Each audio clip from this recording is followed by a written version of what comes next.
Dear students, we are discussing a first chapter, overview of a computer.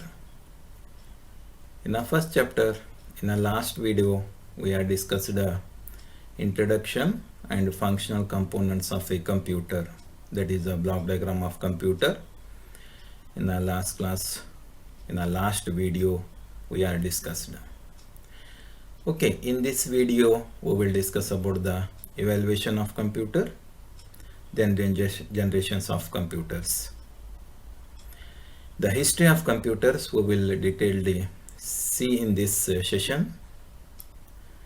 ಆತ್ಮೀಯ ವಿದ್ಯಾರ್ಥಿಗಳೇ, ಕಳೆದ ವಿಡಿಯೋನಲ್ಲಿ ನಾವು ಇಂಟ್ರಡಕ್ಷನ್ ಆಫ್ ಎ ಕಂಪ್ಯೂಟರ್ ಮತ್ತು functional components of a computer, block diagram of a computer ಇದನ್ನು ನಾವು ತಿಳ್ಕೊಂಡಿದ್ದೆವು. ಇವತ್ತಿನ ಈ ವಿಡಿಯೋನಲ್ಲಿ ಇವ್ಯಾಲ್ಯೂಯೇಷನ್ ಆಫ್ ಕಂಪ್ಯೂಟರ್ ಮತ್ತು ಜನರೇಷನ್ಸ್ ಆಫ್ ಕಂಪ್ಯೂಟರ್ಸ್ ಅಂದರೆ ಕಂಪ್ಯೂಟರಿನ ಇತಿಹಾಸದ ಬಗ್ಗೆ ನಾವು ಇವತ್ತು ಕೂಲಂಕುಷವಾಗಿ ತಿಳ್ಕೊಳ್ಳೋಣ. ಕಂಪ್ಯೂಟರ್ ಯಾವ ರೀತಿ ಅದರ ಬೆಳವಣಿಗೆ ಹೊಂದಿತ್ತು, ಯಾವ ರೀತಿ ಕಂಪ್ಯೂಟರ್ ಈಗಿರ್ತಕ್ಕಂಥ ರೂಪದಲ್ಲಿ ಬಂದು ನಮಗೆ ಲಭ್ಯವಾಯಿತು. ಕಂಪ್ಯೂಟರ್ ಇತಿಹಾಸನ ನೋಡಿದಾಗ ಇಲ್ಲಿ ಎರಡು ಭಾಗಗಳಾಗಿ ವಿಂಗಡಣೆ ಮಾಡಿದ್ದಾರೆ. ಒಂದು ಎಲೆಕ್ಟ್ರಾನಿಕ್ ಎರಾ, ಒಂದು ನಾನ್ ಎಲೆಕ್ಟ್ರಾನಿಕ್ ಎರಾ ಅಂತ. ಇಲ್ಲಿ ಎಲೆಕ್ಟ್ರಾನಿಕ್ ಎರಾನ ನಾವು ಇವಾಲ್ಯೂಯೇಷನ್ ಆಫ್ ಕಂಪ್ಯೂಟರ್ಸ್ ಅಂತೀವಿ ನಾವು. ಅದು ಎಲೆಕ್ಟ್ರಾನಿಕ್ ಅಂದರೆ ವಿದ್ಯುನ್ಮಾನ ಯಂತ್ರಗಳನ್ನು ಒಳಗೊಳ್ಳೋಕ್ಕಿಂತ ಮೊದಲು ಕೈಯಿಂದ ಚಾಲಿತ ಯಂತ್ರಗಳು ಇದ್ದಾಗ, ಸೊ ಆ ಕಾಲಮಾನವನ್ನು ನಾವು ಇವ್ಯಾಲ್ಯೂಯೇಷನ್ ಆಫ್ ಕಂಪ್ಯೂಟರ್ಸ್ ಅಂತೀವಿ. 1940ಕ್ಕಿಂತ ಮೊದಲು, 40ರ ದಶಕಕ್ಕಿಂತ ಮೊದಲು ಇರ್ತಕ್ಕಂಥದ್ದೆಲ್ಲನೂ ಕೂಡ ಇವ್ಯಾಲ್ಯೂಯೇಷನ್ ಆಫ್ ಕಂಪ್ಯೂಟರ್ಸ್ ಅಂತಂದೀವಿ. ಜನರೇಷನ್ಸ್ ಆಫ್ ಕಂಪ್ಯೂಟರ್ಸ್ ಅಂದರೆ 1940ರ ದಶಕದಿಂದ ಏನು ಬೆಳವಣಿಗೆ ಕಂಪ್ಯೂಟರ್ನಲ್ಲಿ ಕಂಡು ಬಂದಿತ್ತಲ್ಲ, ಸೊ ಅದನ್ನೆಲ್ಲ ನಾವು ಜನರೇಷನ್ಸ್ ಆಫ್ ಕಂಪ್ಯೂಟರ್ಸ್ ಅಂತಂದೀವಿ. So students, here the computer history is divided into two parts, that is the evaluation of computers and generations of computers. In the year 1940 in the year 1940, about that we will consider that those years from the beginning, from the 2500 AD, in those years we will call as an evaluation of computers.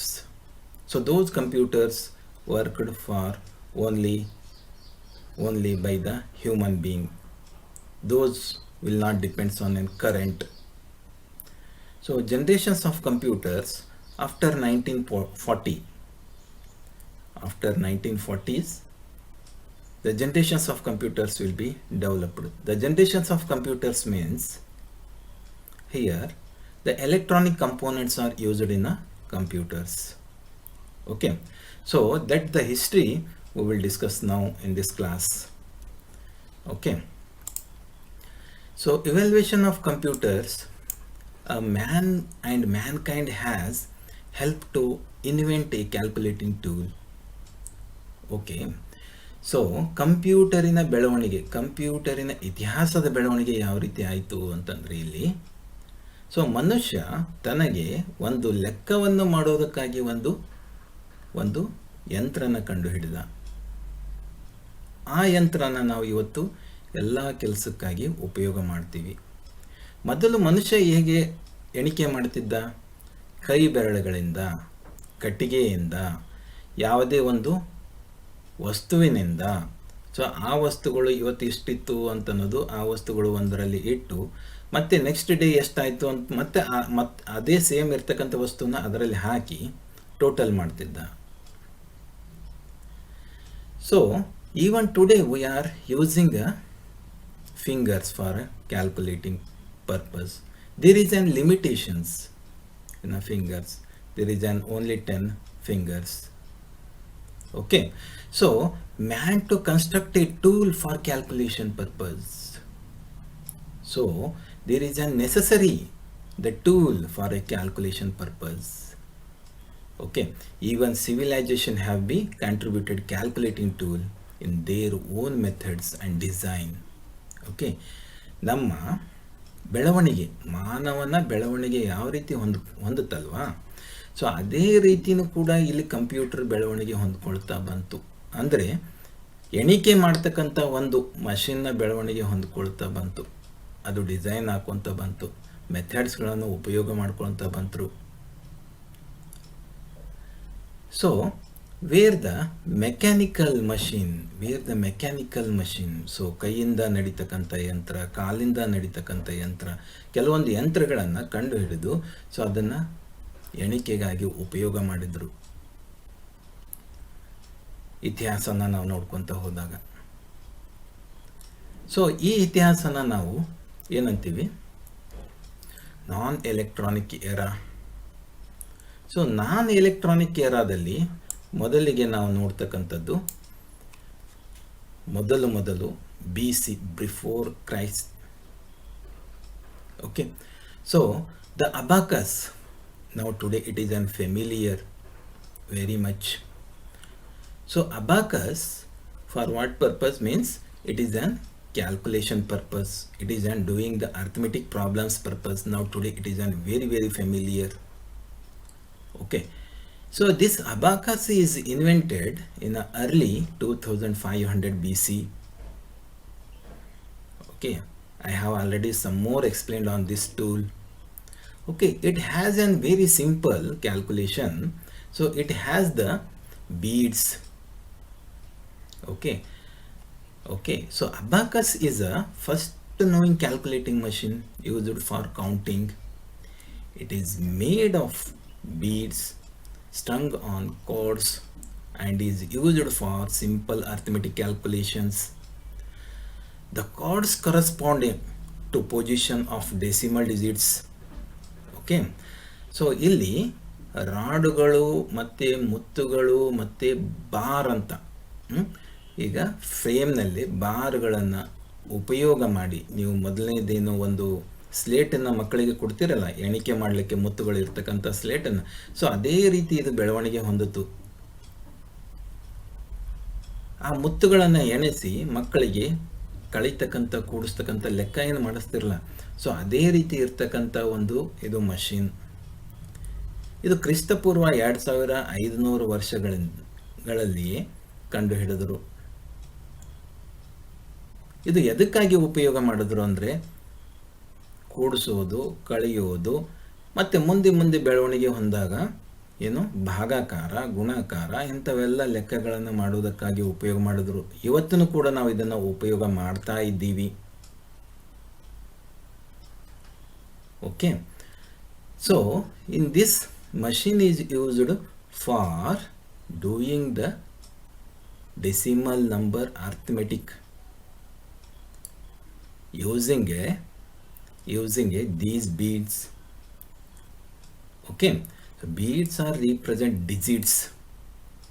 Okay, so close to the crossbar is there. Abacus was mainly used for addition, subtraction, and later for division and multiplication. The reason for studying about abacus is, even today the complex calculations which are performed by advanced computers are calculated using a abacus. Okay, so ಈ ಒಂದು ಮಷೀನ್ನ ನಾವು ಏಕೆ ಓದೋದು ಅಂತಂದರೆ, so ಇವತ್ತು complex calculations ಕೂಡ ಈ ಮಷೀನ್ನ ಮುಖಾಂತರ ನಾವು ಮಾಡ್ತಾ ಇದ್ದೀವಿ. ಇವತ್ತೂ ಕೂಡ ಈ ಅಬಾಕಸ್ ಅಂತ ಅನ್ನೋದು ಒಂದು ಕೈಯಿಂದ ಚಾಲಿತ ಒಂದು ಯಂತ್ರನ ನಾವು ಉಪಯೋಗ ಮಾಡ್ತಾ ಇದ್ದೀವಿ. ಸೊ ಇದು ಯಾವಾಗ ಕಂಡುಹಿಡಿದ್ರು ಅಂತಂದರೆ 2500 ಕ್ರಿಸ್ತ ಪೂರ್ವದಲ್ಲಿ ಇದನ್ನು ಬೆಳಕಿಗೆ ಬಂತು. ಎದಕ್ಕಾಗಿ ಅಂತಂದರೆ ಕೌಂಟ್ ಮಾಡೋದಕ್ಕಾಗಿ ಇದನ್ನು ಉಪಯೋಗ ಬಂತು.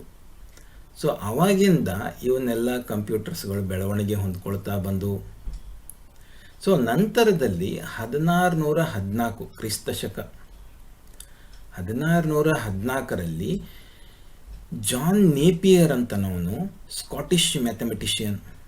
So the John Napier, the mathematician, Scottish mathematician, he is invented using a bones. One machine he is invented using a bones 1614 AD. So this machine is invented for the mathematician for the multiplication problems doing purpose. A set of bones consists of 9 rods, one for each digit, 1 through 9. Okay, so see here, from 1 to 9 number purpose, one bone he can use, and constant rod for the digit 0. Okay, so a rod is similar to one column of an multiplication table. Like that, his machine is do the multiplication problems. Okay, so ಇವನು John Napier ಅಂತ ಅನ್ನೋನು ಗಣಿತಜ್ಞ. ಇವನ machine ಯಾವ ರೀತಿ ಮಾಡ್ತಿತ್ತು ಅಂದರೆ ಎಲುಬಿನಿಂದ ತಯಾರಿಸಿರ್ತಕ್ಕಂಥ ಒಂದು machine ಇದು. ಸೊ ಈ ಮಷಿನ್ ಹೇಗಿದ್ದು ಅಂತಂದರೆ 1 ರಿಂದ 9 ಇರ್ತಕ್ಕಂಥ ಡಿಜಿಟ್ ಇದೆವಲ್ಲ, ಸೊ ಸಂಖ್ಯೆಗಳದಾವಲ್ಲ, ಅದಕ್ಕೆ ಒಂದೊಂದು ಏನು ಮಾಡಿದ್ದ, ಬೋನ್ಸ್ಲಿಂತ ಒಂದೊಂದು ರಾಡ್ ಟೈಪ್ ಮಾಡಿದ್ದ. ಸೊ 0 ಅನ್ನೋದು ಒಂದು ಕಾನ್ಸ್ಟಂಟ್ ಬೋನ್ ಇತ್ತು ಅದು. ಸೊ ಅದ್ರ ಜೊತೆ ಇದು ಮಲ್ಟಿಪ್ಲಿಕೇಶನ್ ಟೇಬಲ್ಸ್ಗಳನ್ನು ಕ್ಯಾಲ್ಕುಲೇಟ್ ಮಾಡಿ ತೋರಿಸ್ತಿತ್ತು. ನಿಮ್ಮದು ಯಾವ ರೀತಿ ಮಗ್ಗಿಗಳದಲ್ಲ, 2 ಮಗ್ಗಿ 3 ಮಗ್ಗಿ ಅಂತೀವಲ್ಲ, ಸೊ ಅಂಥ ಮಗ್ಗಿಗಳನ್ನು ಕ್ಯಾಲ್ಕುಲೇಟ್ ಮಾಡಿ ತೋರಿಸ್ತಾ ಇತ್ತಿದ್ದು. ಸೊ ಇದನ್ನು 1646ರಲ್ಲಿ ಇದನ್ನು ಉಪಯೋಗ ಮಾಡಿದ್ರು, ಕ್ರಿಸ್ತ ಶಕ. ಸೊ ಇದರ ನಂತರ ಮತ್ತೆ ಸ್ಲೈಡ್ ರೂಲ್ ಅಂತ ಬಂತು. 1633ರಲ್ಲಿ ಬೆಳಕಿಗೆ ಬಂತು, ಕ್ರಿಸ್ತ ಶಕ 1633ರಲ್ಲಿ ಸ್ಲೈಡ್ ರೂಲ್ ಅಂತ. ಸ್ಲೈಡ್ ರೂಲ್ ಅಂತ ಅನ್ನೋದು ಕಂಡು ಹಿಡಿದಿರೋದು ವಿಲಿಯಂ ಆಟ್ರೇಡ್ ಅಂತನ ಒಬ್ಬ ವಿಜ್ಞಾನಿ. The slide rule was invented by William Oughtred in the year 1633 AD. It is based on the principle that actual distance from the starting point of the roll is directly proportional to the algorithm of the numbers printed on the roll. The slide rule is embodied by 2 sets of scales. So slide rule is embodied by 2 sets of scales. Okay, so see here, these 2 sets of scales are joined together with a marginal space between them. There is a marginal space between them. The suitable alliance of 2 scales enable the slide rule to perform multiplication and division by a method of adding and subtraction. Okay, so ವಿದ್ಯಾರ್ಥಿಗಳೇ ಇಲ್ಲಿ ನೋಡಿ, slide rule 1633ರಲ್ಲಿ, ಕ್ರಿಸ್ತಶಕ 1633ರಲ್ಲಿ William ಅಟ್ರೇಡ್ ಅಂತನೋ ಒಬ್ಬ ವಿಜ್ಞಾನಿ ಕಂಡು ಹಿಡಿದ. ಇದು ಏನು ಮಾಡ್ತಿತ್ತು ಅಂದರೆ ಲಾಗರಿದಮ್ಸ್ ಲೆಕ್ಕ. ಸೊ ಲಾಗರಿದಮ್ಸನ್ನು ಬೇಸಾಗಿಟ್ಕೊಂಡು ಏನು ಮಲ್ಟಿಪ್ಲಿಕೇಶನ್ ಮತ್ತು ಡಿವಿಷನ್ ಮಾಡ್ತಕ್ಕಂಥದ್ದು. ಮಲ್ಟಿಪ್ಲಿಕೇಶನ್ ಡಿವಿಷನ್ ಹೇಗೆ ಆಗುತ್ತವೆ ಗೊತ್ತನು? Repeatedly addition is a multiplication. Repeated ಆಗಿ ಆ್ಯಡ್ ಮಾಡ್ತಕ್ಕಂಥವನ್ನ ಮಲ್ಟಿಪ್ಲಿಕೇಶನ್ ಆಗುತ್ತೆ. ಸೊ ಆ ಬೇಸಿಸ್ ಮೇಲೆ ಇವನು 2 ಸ್ಕೇಲ್ಗಳನ್ನು ತಗೊಂಡು ಅದರ ಮೇಲೆ ಒಂದು ಸ್ಲೈಡನ್ನು ತಗೊಂಡು, ಸೊ ಅದು ಏನು ಮಾಡ್ಕತ್ತು, ಸ್ವಲ್ಪ ಲಾಗರಿದಮ್ಸ್ ಲೆಕ್ಕಗಳು ಮತ್ತು ಯಾವುದು ಮಲ್ಟಿಪ್ಲಿಕೇಶನ್ ಲೆಕ್ಕಗಳನ್ನು, ಮಲ್ಟಿಪ್ಲಿಕೇಶನ್ ಡಿವಿಷನ್, ಗುಣಾಕಾರ ಮತ್ತು ಭಾಗಾಕಾರ ಲೆಕ್ಕಗಳು ಇದು ಮಾಡಲಿಕ್ಕೆ ಪ್ರಾರಂಭ ಮಾಡ್ತು. Using a method addition and subtraction.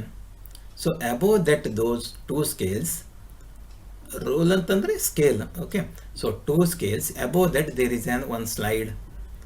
Okay, that slide shows the result. Like that, William Oughtred in 1633 he has invented the slide rule. Okay, so next is an adding machine, that is we call it as an Pascaline. So 1642 AD, the rotating wheel calculator was developed by French philosopher Blaise Pascal. So he is a mathematician. So he is an invented this Pascaline machine. So this machine has some wheels and gears. So it has the totally mechanical parts. Okay, it has, we will say now, today's calculator. It calculates the addition, subtraction, multiplication, division, like that problems. Okay, in the year 1941, okay, so it was named as an Pascaline. It had a box with 8 movable wheels. It had a box, 8 movable wheels. Okay, so see here, wheels are there. Okay, those wheels are we call as in dials. The numbers for calculation were entered with the dials. It could add, subtract, divide and multiply the numbers as big as thousands. It was using simple components such as gears and levers.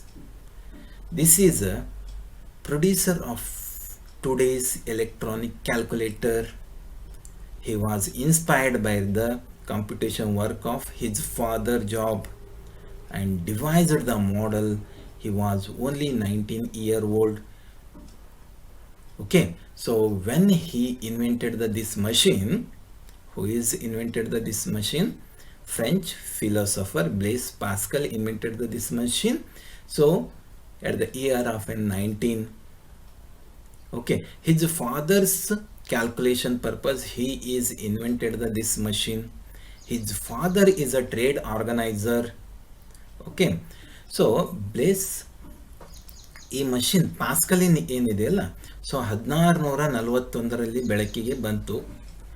ಯಾರು ಕಂಡುಹಿಡಿದ್ರು ಅಂದರೆ ಫ್ರೆಂಚಿನ ಒಬ್ಬ ತತ್ವಜ್ಞಾನಿ bless Pascal ಅಂತನವನು.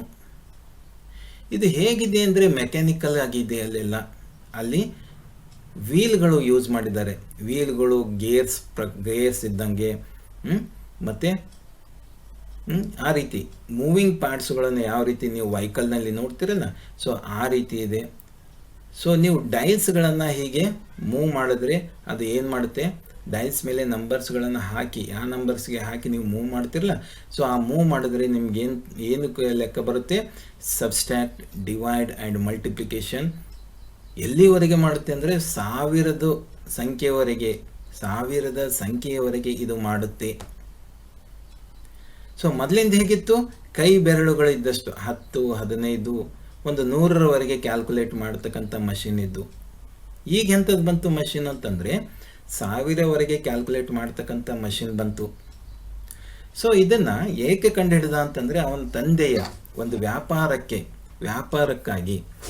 ವ್ಯಾಪಾರಕ್ಕಾಗಿ ಬಳಕೆ ಹೊಂದಲಿ ಅಂತನ್ನೋದು ಮಗ ಅದನ್ನು ಕಂಡುಹಿಡಿದ ಅವನ 19ನೇ ವರ್ಷದಲ್ಲಿ, 19ನೇ ವಯಸ್ಸಿನಲ್ಲಿ. ಸೊ ಇದನ್ನು ಹೇಗಂತ ಅನ್ಬೋದು, ಇವತ್ತಿನ ಕ್ಯಾಲ್ಕುಲೇಟರ್ ಇದೆಯಲ್ಲ, ಸೊ ಆ ರೀತಿ ಇದು ಕೆಲಸ ಮಾಡುತ್ತೆ. ಸೊ ಮುಂದಿನ ಬೆಳವಣಿಗೆ ಅಂದರೆ ಲೆಬ್ನಿಜ್ ಕ್ಯಾಲ್ಕುಲೇಟರ್ 1650ರಲ್ಲಿ ಕ್ರಿಸ್ತಶಕ. So Gottfried Leibniz, he is a mathematician. He is built a calculator in 1650 that could also add, subtract, multiply and divide the numbers. Okay, ಒಬ್ಬ ಗಣಿತಜ್ಞ Gottfried Leibniz ಅಂತನವನು ಒಂದು ಕ್ಯಾಲ್ಕುಲೇಟರ್ನ ಕಂಡುಹಿಡಿದ. ಎಷ್ಟರಲ್ಲಿ? ಕ್ರಿಸ್ತಶಕ 1650ರಲ್ಲಿ. ಸೊ ಅದನ್ನು ಕೂಡ ಯಾವ ರೀತಿ ಕೆಲಸ ಮಾಡುತ್ತಿತ್ತು ಅಂದರೆ ಕೂಡಿಸ್ತಕ್ಕಂಥದ್ದು, ಕಳೀತಕ್ಕಂಥದ್ದು, ಗುಣಾಕಾರ ಮತ್ತು ಭಾಗಾಕಾರ ಲೆಕ್ಕಗಳನ್ನು ಮಾಡ್ತಾ ಇತ್ತು. ಮುಂದಿನದು ಅಂತಂದರೆ ಜಕಾರ್ಡ್ ಲೂಮ್ ಅಂತ. So already you will heard the loom, Jacquard loom. ಇನ್ನು 1801 1801ರಲ್ಲಿ ಜಕಾರ್ಡ್ಸ್ ಅಂತನವನು ಒಂದು ಪವರ್ ಲೂಮ್ ಅಂದರೆ ಕೈಮಗ್ಗದಿಂದ ಏನು ಮಾಡ್ದ, ಒಂದು ಮಷಿನ್ನ ಕಂಡು ಹಿಡ್ದ. ಸೊ ಅವ ಒಬ್ಬ ಬಟ್ಟೆ ವ್ಯಾಪಾರಿ, ಬಟ್ಟೆಯನ್ನು ರೆಡಿ ಮಾಡ್ತಕ್ಕಂಥವನು. ಮಿಲ್ಲಿತ್ತವಂದೆಲ್ಲ ಕೈಮಗ್ಗಗಳು ಇದ್ದು ಬಹಳಷ್ಟು. ಆ ಕೈಮಗ್ಗದಲ್ಲಿ ಮೇಲೆ ಪ್ಯಾಟರ್ನ್ಸ್ಗಳನ್ನು ರೆಡಿ ಮಾಡ್ತಾ ಇದ್ದವ. ಟೆಕ್ಸ್ಟ್ ಪ್ಯಾಟರ್ನ್ಸ್ಗಳನ್ನು, ಅಂದರೆ ಈಗ ಬಟ್ಟೆಯ ಮೇಲೆ ಚಿತ್ರಗಳನ್ನು ಅಚ್ಚು ಮಾಡ್ತಕ್ಕಂಥದ್ದು ಏನಿದೆ ಅಲ್ಲ, ಸೊ ಅದನ್ನು ರೆಡಿ ಮಾಡ್ತಾ ಇದ್ದ ಅವನು. ಸೊ ಅವ ಜಾಕಾರ್ಡ್ ಅಂತನವನು ಒಬ್ಬ ವ್ಯಾಪಾರಿ, ಇದನ್ನು ಕಂಡು ಹಿಡಿದವ ಜೋಸೆಫ್ ಮ್ಯಾರಿ ಜಾಕಾರ್ಡ್ ಅಂತನವನು 1801 ಕ್ರಿಸ್ತ ಶಕ. ಸೊ ಇಲ್ಲಿ ಯಾವ ರೀತಿ ಉಪಯೋಗ ಮಾಡಿದ್ರು ಅಂದರೆ ಪಂಚ್ಡ್ ವುಡನ್ ಕಾರ್ಡ್ಸ್ಗಳನ್ನು ಉಪಯೋಗ ಮಾಡಿದ್ರು. ಸ್ಟೋರೇಜ್ ಡಿವೈಸ್ ಅಂತ ಅನ್ನೋದು ಒಂದು ಕಾನ್ಸೆಪ್ಟ್ ಬಂತಿಲ್ಲಿ. Storage device, input output device. So ಈ ರೀತಿ ಕಾನ್ಸೆಪ್ಟನ್ನು ಇಲ್ಲಿ ಡೆವಲಪ್ ಆಯಿತು. Here the concept is developed. Storage and input output memory devices concept is developed. Okay, so ಅಲ್ಲಿ ಇನ್ಫಾರ್ಮೇಷನ್ ಸ್ಟೋರ್ ಮಾಡೋಕ್ಕೆ, so they will store the information for using a punched cards. So you know the punched cards means, so any one pin you can take it and you can hold that one. Suppose that card full has the numbers. Okay, ಕಾರ್ಡಿನ full ಏನಿರುತ್ತೆ number ಇರುತ್ತೆ, ಅಕ್ಷರಗಳಿರ್ತವೆ. So ಅದು ಏನು record ಮಾಡಬೇಕಾಗ್ಯದ ಅದರ ಮೇಲೆ ಇವರು ಏನು ಮಾಡ್ತಾರೆ, ಹೋಲ್ ಹಾಕಿ, ಸೊ ಇದು ಅಂತಂದು ಅದನ್ನು ಮೊದಲು ನೀವು ಕಂಡಕ್ಟರ್ ನೋಡಿದಿರ್ಬೋದು. ಈಗೆಲ್ಲ ಮಷಿನ್ಸ್ ಬಂದಿದ್ದಾವೆ, ಸ್ಮಾಲ್ ಕಂಪ್ಯೂಟರ್ ಡಿವೈಸ್ ಬಂದಿದ್ದಾವೆ. ಮೊದಲು ಏನಿತ್ತು ಅಂದರೆ ಟಿಕೆಟ್ಗಳನ್ನು ಪಂಚ್ ಮಾಡಿ ಕೊಡ್ತಾ ಇದ್ರು ಅವರು, ಫ್ರಮ್ ಟು ಅಂತ. ಓಕೆ, ಸೊ ಆ ರೀತಿ ಅಲ್ಲಿ ರಿಕಾರ್ಡ್ ಮಾಡಬೇಕಾಗಿತ್ತು. ಅಂದರೆ ಇಲ್ಲಿ ಸ್ಟೋರೇಜ್ ಡಿವೈಸ್ ಆಗಿ ಏನು ಉಪಯೋಗ ಮಾಡ್ರು ಅಂತಂದರೆ ವುಡನ್ ಕಾರ್ಡ್ಸ್ಗಳನ್ನು ಉಪಯೋಗ ಮಾಡ್ರು, ಪಂಚ್ ಮಾಡಿ ಕೊಡ್ತಾ ಇದ್ರು. Okay, so in the year 1801 jacquard ಸಲೂಮ್, he is a mill owner, he is a manufacturer the cloths. So he has a power looms. That power loom he can use and build the calculator, he can build the computer. Okay, so he can show the memory concept there. Okay, so actually he has developed the for pictures and text patterns. Okay, ಬಟ್ಟೆ ಮೇಲೆ ಅಚ್ಚು ಹಾಕ್ತಾರೆ ನೋಡ್ರಿ, ಬಟ್ಟೆ ಮೇಲೆ ಅಚ್ಚು ಹಾಕಿ ಯಾವ ರೀತಿ ಡಿಸೈನ್ಸ್ಗಳನ್ನು ಮಾಡ್ತಾರಲ್ಲ, ಸೊ ಅದಕ್ಕಾಗಿ ಇದು ಉಪಯೋಗ ಇತ್ತು. ಇದನ್ನೇ ತೊಗೊಂಡು ಹೋಗಿ ಅವನು ಏನು ಮಾಡ್ದ, ಮುಂದೆ ಕ್ಯಾಲ್ಕುಲೇಟರ್ ಅಂತ ಡೆವಲಪ್ ಮಾಡ್ದ. ಓಕೆ, ಸೊ ಮುಖ್ಯವಾಗಿ ಇಲ್ಲಿ ಬೆಳವಣಿಗೆ ಹೊಂದಿರೋದು ಅಂತಂದರೆ 1882 ನಂತರ, ಈ ಕಡೆ ಕ್ರಿಸ್ತಶಕ 1882 ನಂತರ. ಸೊ ಇಲ್ಲಿ ನಾವು ಲೂಮ್ಸ್ ಅಂತ ಹೇಳಿದೆವಲ್ಲ, ಇಲ್ಲಿ ಏನು ಕಾನ್ಸೆಪ್ಟ್ ಡೆವಲಪ್ ಆಯಿತು ಅಂತಂದರೆ ಒಂದು ಸ್ಟೋರೇಜ್ ಅಂತ ಅನ್ನೋದು ಡೆವಲಪ್ ಆಯಿತು ಕಾನ್ಸೆಪ್ಟ್. ಸೊ ಮುಂದೆ ನೋಡಿದಾಗ ನಾವು ಒಬ್ಬ ಮ್ಯಾಥಮೆಟಿಷಿಯನ್, ಓಕೆ, ಒಬ್ಬ ಇಂಜಿನಿಯರ್ ಏನು ಮಾಡಿದ, ಚಾರ್ಲ್ಸ್ ಬ್ಯಾಬೇಜ್ ಅಂತ ನಾವು 1822. So in the year 1822 the Charles Babbage is invented the difference engine and analytical engine. Two machines he is invented. Okay, Charles Babbage is a British mathematician and engineer. Designed an automatic calculating machine in 1822 that he called difference engine. Later he thought of a mathematical construction which was known as mathematical digit computer. Babbage called this as a analytical engine. Okay, ಇಲ್ಲಿ ನೋಡ್ರಿ, Charles ಬ್ಯಾಬೇಜು 2 important ಮಷಿನ್ಸ್ಗಳನ್ನು ಕಂಡುಹಿಡಿದ. ಅವನು ಕೈಚಾಲಿತ ಯಂತ್ರಗಳೇ ಇದ್ದು, ಅವನು ಒಬ್ಬ ಗಣಿತಜ್ಞ ಮತ್ತು ಅದಲ್ಲದೆ ಒಬ್ಬ ಇಂಜಿನಿಯರ್ ಇದ್ದ. ಸೊ ಅವನು ಆಟೋಮೆಟಿಕ್ ಆಗಿ ಕ್ಯಾಲ್ಕುಲೇಟ್ ಮಾಡ್ತಕ್ಕಂಥ 2 ಮಷಿನ್ಸ್ಗಳನ್ನು ತಂದ. ಮೊದಲಿಗೆ ಡಿಫ್ರೆನ್ಸ್ ಇಂಜನ್ ಅಂತ ತಂದ, ಅದನ್ನು 1822. ಮುಂದೆ ಅದನ್ನು ಡೆವಲಪ್ ಮಾಡಿ ಏನು ಮಾಡ್ದ, ಅದನ್ನು ಅನಾಲಿಟಿಕಲ್ ಇಂಜನ್ ಅಂತ ರೆಡಿ ಮಾಡ್ದ. ಸೊ ವಿದ್ಯಾರ್ಥಿಗಳೇ, ಇಲ್ಲಿ ಪಿಕ್ಚರ್ನಲ್ಲಿ ನೀವು ನೋಡ್ಬೋದು Charles ಬ್ಯಾಬೇಜ್ನ ಇನ್ವೆನ್ಷನ್ಸ್ಗಳನ್ನು. So as a mathematical digit computer, Babbage called this machine as analytical engine. This analytical engine consisted of 5 units which become the basic principles for the development of modern computer. Hence, Charles Babbage is rightly called the father of computer. Okay, ನಾನು ಮೊದಲಿನ ವಿಡಿಯೋನಲ್ಲಿ ನಿಮಗೆ ಹೇಳಿದ್ದೆ. So ಇಲ್ಲಿ ಅನ್ವೇಷಣೆ ಮಾಡಿರೋರು ಬಹಳಷ್ಟು ಜನರಿದ್ದಾರೆ, ಆದರೆ ಇವರೇ ಅನ್ವೇಷಣೆ ಮಾಡ್ಯಾರ ಅಂತನ್ನೋದು ಹೇಳೋದು ಅಸಾಧ್ಯ ಕಂಪ್ಯೂಟರ್ ಅಂತ. So many inventions are going on the computers. We will not say this personality is invented the computer. So today's computer, which basis it works? So that base has the Charles Babbage computer, Babbage computers. Okay, Charles Babbage computer has the 5 units. Okay, 5 units means input unit, output unit, processing unit, then storage. Okay, so these are the units. Now today's computer is basis developed on the basis of a Charles Babbage computer. Okay, so hence that's why we call as a Charles Babbage as a father of computer. So ಇವತ್ತಿನ computer Charles ಬ್ಯಾಬೇಜ್ನ ತತ್ವಗಳನ್ನು ಹಿಡ್ಕೊಂಡು ಬಂದಿರತಕ್ಕಂಥ ಕಂಪ್ಯೂಟರ್ಸ್ಗಳು. ಆ Charles ಬ್ಯಾಬೇಜ್ನ computer ಹೇಗಿದ್ದು ಅಂತಂದರೆ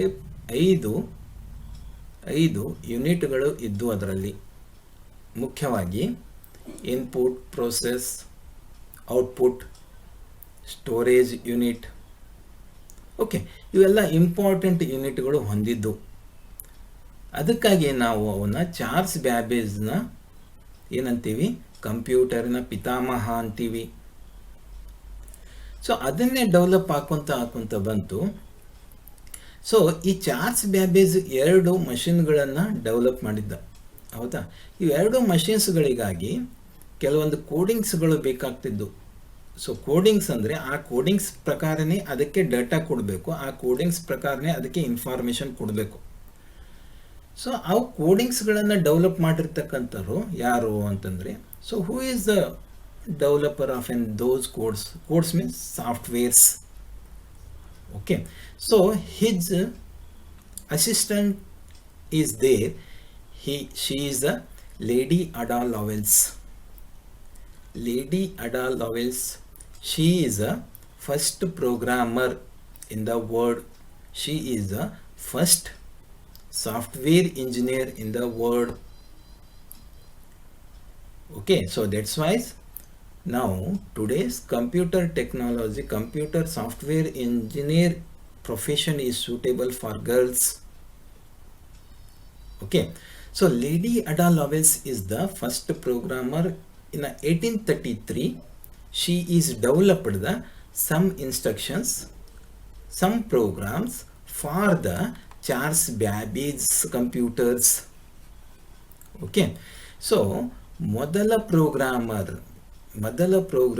ಮೊದಲ software engineer ಅಂತ ಅನ್ಬೇಕು ಅಂತಂದರೆ 1833ರಲ್ಲಿ ಕ್ರಿಸ್ತಶಕದಲ್ಲಿ ಲೇಡಿ ಅಡಾ ಲಾವೆಲ್ಸ್ ಅಂತ ಯಾರು ಅಂದರೆ ಚಾರ್ಲ್ಸ್ ಬ್ಯಾಬೇಜ್ನ ಸಹಾಯಕಿ. ಸೊ ಇವಳು ಕೂಡ engineering. So Lady Ada Lovelace is a mathematician.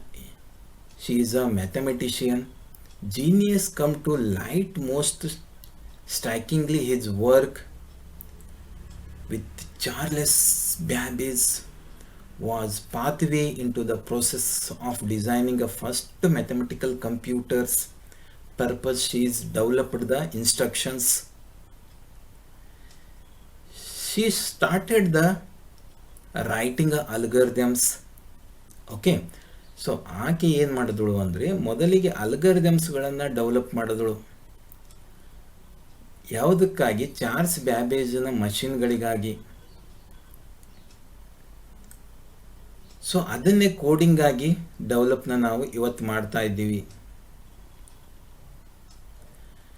So analytical engine and another one difference engine. That purpose she is developed the symbols for music notations. Okay, ಕೆಲವೊಂದು ಸಿಂಬಾಲ್ಸ್ನಲ್ಲಿ ಕೆಲವೊಂದು ತಮ್ಮದೇ ಆಗಿರ್ತಕ್ಕಂಥ ಲಿಪಿನಲ್ಲಿ ಇವ್ರು ಏನು ಮಾಡಿದ್ರು, ಕೆಲವೊಂದು ಏನು ಆರ್ಡರ್ಸ್ಗಳು, ಕೆಲವೊಂದು ಕಮಾಂಡ್ಸ್ಗಳನ್ನು ಡೆವಲಪ್ ಮಾಡಿದ್ರು. ಯಾರು? Lady Ada Lovelace. So she is calls herself an analyst and metaphysician. Okay, so she is a scientist. So she is a herself, he is called as an analyst and metaphysician. Okay, some symbol basis she is write the codings. Okay, so in the year 1833, so like this the computers are developed. So Charles Babbage computer has the important concept here. So now today's computers, his theory basis now working. Okay, so that's why he is, we call as a father of computer. Okay, later 1819 AD, Hollerith tabulating machine is invented. In 1889 or 1890, American named Herman Hollerith invented a counting machine to count the population of USA. This electronic machine is able to read the information on the punched cards and process it electronically. Okay, so American ಒಬ್ಬ ವಿಜ್ಞಾನಿ ಏನು ಮಾಡ್ದ, United States of ಅಮೇರಿಕಾದು census ಅಂತ ನಾವೇನು ಹೇಳ್ತೇವಲ್ಲ, ಪಾಪ್ಯುಲೇಷನ್ನ ಏನು ನಾವು record ಮಾಡಿರ್ತೀವಿ ನೋಡ್ರಿ, 5 ವರ್ಷಕ್ಕೊಮ್ಮೆ ಬರುತ್ತೆ ನೋಡ್ರಿ. ಸೊ ಜನಗಣತಿ ಅಂತೀವಿ ನೋಡ್ರಿ. ಸೊ 1889 ಕೆಲವೊಂದು ಪಂಚಡ್ ಕಾರ್ಡ್ಸ್ಗಳನ್ನು ತಂದ ಅವನು. ಸೊ ಆ ಪಂಚಡ್ ಕಾರ್ಡ್ಸ್ ಮೇಲೆ ರಿಕಾರ್ಡ್ ಮಾಡ್ತಕ್ಕಂಥದ್ದು, ಆ ಪಂಚಡ್ ಕಾರ್ಡ್ಸು ಅವನ ಮಷಿನ್ ಯಾವ ರೀತಿ ರೀಡ್ ಮಾಡುತ್ತೆ, ಯಾವ ರೀತಿ ಓದುತ್ತೆ ಅಂತ ಅನ್ನೋದು ಅವನು ತೋರಿಸ್ಕೊಟ್ಟ. ಸೊ ಕೆಲವೊಂದು ಎಲೆಕ್ಟ್ರಾನಿಕ್ ಭಾಗಗಳನ್ನು ಉಪಯೋಗ ಮಾಡಿಕೊಂಡವನು, ಅಂದರೆ ಕರೆಂಟಿನಿಂದ ಕೆಲವೊಂದನ್ನು ಮಾಡಲಿಕ್ಕೆ ಪ್ರಾರಂಭ ಮಾಡ್ದ. So some electronic components, some concept of an electric he can used his machine in 1819 or 1889. So punched cards and process it electronically. Whatever the punched will be happened. So ಅವರು ಮನೆ ಹೋದ ಬಳಿಕ ಆ ಕಾರ್ಡ್ಸ್ಗಳನ್ನು ಪಂಚ್ ಮಾಡ್ಕೊಂಡು ಬರ್ತಾರೆ. So ಅದನ್ನು ಆ ಮಷಿನಲ್ಲಿ ಇಟ್ಟಾಗ ಆ ಮಷಿನ್ ರೀಡ್ ಮಾಡಲಿಕ್ಕೆ ಪ್ರಾರಂಭ ಮಾಡ್ತು. ಅದನ್ನು ಓದಿ ಏನಿದೆ ಹೇಗಿದೆ ಅಂತ ಅನ್ನೋದು ತಿಳಿಸೋದಕ್ಕೆ ಪ್ರಾರಂಭ ಮಾಡ್ತು. So it was one of the main electronic counting device. So it was based on punched cards. Herman Hollerith was the founder of the company that became a famous in the world. ಜಗತ್ತಿನಾದ್ಯಂತ. Okay, so ಇವ American ಅದಲ್ಲ, ಹರ್ಮನ್ ಹೋಲಿವ್ರಿತ್ ಅಂತಂದು. So ಇವನು ಒಂದು famous ಕಂಪನಿನ ಸ್ಥಾಪನೆ ಮಾಡಿದ. ಕಂಪ್ಯೂಟರಿನ ಬಿಡಿ ಭಾಗಗಳನ್ನು ತಯಾರು ಮಾಡ್ತಕ್ಕಂಥದ್ದು ಕಂಪನಿನ ತಯಾರು ಮಾಡಿದ. ಇವತ್ತಿಗೂ ಕೂಡ ಆ ಕಂಪನಿ ಫೇಮಸ್ನಲ್ಲಿದೆ. ಯಾವುದು ಅಂದರೆ IBM ಅಂತ. So IBM computer company, mainly it manufacture the mainframe computers. Okay, that I will explain later on. Okay, so IBM company na ಏನು ಬೆಳಕಿಗೆ ತಂದ. IBM ಕಂಪನಿಯ ಸ್ಥಾಪಕ ಯಾರು ಅಂತಂದರೆ ಹೋಲಿವ್ರಿತ್, ಹರ್ಮನ್ ಹೋಲಿವ್ರಿತ್. 1889 ಇವನು ಸ್ಥಾಪನೆ ಮಾಡಿದ. ಸೊ ಸ್ವಲ್ಪ ಕಾನ್ಸೆಪ್ಟ್ ಬಂತು, ಏನು ಎಲೆಕ್ಟ್ರಾನಿಕ್ ಮಷಿನ್ ಆಗಿ ಮಾಡೋದಕ್ಕೆ ಅಭಿವೃದ್ಧಿ ಹೊಂದಲಿಕ್ಕೆ ಸ್ವಲ್ಪ ಬಂತು ಇಲ್ಲಿ. ಸೊ ಇದನ್ನು ನಾವು ಈಗೆಲ್ಲ ಎಷ್ಟನ್ನು ನೋಡಿದೆವಲ್ಲ ಇವೆಲ್ಲ ಮಷಿನ್ಸ್ಗಳನ್ನು. ಸೊ ಇವೆಲ್ಲ ಇಂಪಾರ್ಟೆಂಟ್ ಮಷಿನ್ಸ್. ಇವು ಬಿಟ್ಟು ಮತ್ತೆ ಬೇರೆ ಮಷಿನ್ಸ್ ಇದ್ದಾವೆ. ಸೊ ಇವೆಲ್ಲ ಇಂಪಾರ್ಟೆಂಟ್ ಮಷಿನ್ಸು. ಈ ಮಷಿನ್ಸನ್ನು ಏನು ನಾನ್ ಎಲೆಕ್ಟ್ರಾನಿಕ್ ಎರಾನಲ್ಲಿ ಡೆವಲಪ್ ಆಕೊಂತ ಬಂದು. So these machines are developed, these machines are we call the history of a non-electronic era, the evaluation of a computer. Okay, so some electronic concept is developed in 1890. We are near about the 19th century. Okay, near about the, so now today's world. Okay, so So electronic equipments are we are using in a computers means that era we will call as an generations of computers. The generations of computers are broadly 5 generations.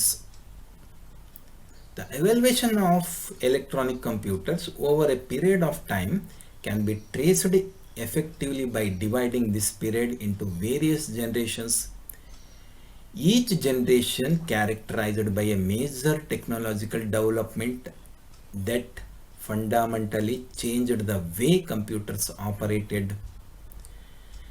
These help to develop smaller, economical, powerful, efficient, and reliable devices. Okay, so generations of computers electronic ಬಿಡಿ ಭಾಗಗಳನ್ನು ಉಪಯೋಗ ಮಾಡಲಿಕ್ಕೆ ಪ್ರಾರಂಭ ಆಯಿತು ಯಾವಾಗ 1940, ಅಂದರೆ ಇವತ್ತಿನ ದಿನಗಳಿಗೆ ನಾವು ಸಮೀಪ ಬರ್ತಾ ಇದ್ದೀವಿ. 1940ರಿಂದ ಏನು ವಿದ್ಯುನ್ಮಾನಲಿಂದ ಚಾಲಿತವಾಗಿರ್ತಕ್ಕಂಥ ಕೆಲವೊಂದು ಉಪಕರಣಗಳನ್ನು ನಾವು ಕಂಪ್ಯೂಟರ್ನಲ್ಲಿ ಉಪಯೋಗಿಸೋದಕ್ಕೆ ಪ್ರಾರಂಭಿಸಿದೆವು. ಸೊ 1940ರಿಂದ 1956ರವರೆಗೆ 55, 54, 56, 1940, 41, 42 ಈ ಇಯರ್ಸ್ಗಳನ್ನು, ಈ ಮಧ್ಯದ ಭಾಗದ ಇಯರ್ಸ್ಗಳನ್ನು, ಮಧ್ಯ ಇರ್ತಕ್ಕಂಥ ವರ್ಷಗಳನ್ನು ನಾವೇನಂತೀವಿ ಮೊದಲನೇ ಜನರೇಷನ್ಸ್ ಅಂತೀವಿ. First generations will B in 1940 to 1956. So 1940, 41, 42, 1955, 54, these years are correct because of it is an history. Okay, so ಈಗ ನಾವು ಪೆಂಟಿಯಮ್ ಕಂಪ್ಯೂಟರ್ಗಳನ್ನು ಉಪಯೋಗ ಮಾಡ್ತೀವಿ. ಏನು i7, i3, i5 ಕಂಪ್ಯೂಟರ್ಸ್ಗಳನ್ನು ಉಪಯೋಗ ಮಾಡ್ತೀವಿ. ಅಂದರೆ ಆ ಇಯರ್ನಲ್ಲಿ ಹಂಗೆ ಉಪಯೋಗ ಇರುತ್ತೆ. ಸೊ ಇಲ್ಲಿ ಹಿಸ್ಟ್ರಿ ಅಂದರೆ ಏನು, 41, 42, 43ರಿಂದ 55, 54, 56 ಅಂತ ಹಿಂಗೂ ಹೇಳ್ಬೋದು. ಮೊದಲನೇ ಜನ್ರೇಷನ್ ಕಂಪ್ಯೂಟರ್ ಹೇಗಿತ್ತು ಅಂತಂದರೆ ನಿಮ್ಮ ಎದುರುಗಡೆ ಕಾಣಿಸ್ತಾ ಇದೆಯಲ್ಲ, ಇದನ್ನು ಒಂದು ಟ್ಯೂಬ್ ಲೈಟ್ ಅಂತ ಅನ್ಬೋದು. ಟ್ಯೂಬ್ ಲೈಟ್ನಲ್ಲಿ ಒಂದು ಉಪಕರಣ ಬರುತ್ತೆ, ಅಥವಾ ನೀವು ಹೀಗೆ ಕನ್ಸಿಡರ್ ಮಾಡಿರಿ, ಒಂದು ಜೀರೋ ಬಲ್ಬ್ ನಿಮ್ಮ ಮನೆಯಲ್ಲಿ ಸಣ್ಣದು ರಾತ್ರಿ ಆದ ಕೂಡಲೇ ಬಲ್ಬ್ ಹಚ್ತಿರಲ್ಲ, ಸೊ ಆ ಬಲ್ಬ್ ಅಂತ ತಿಳ್ಕೊಳ್ರಿ.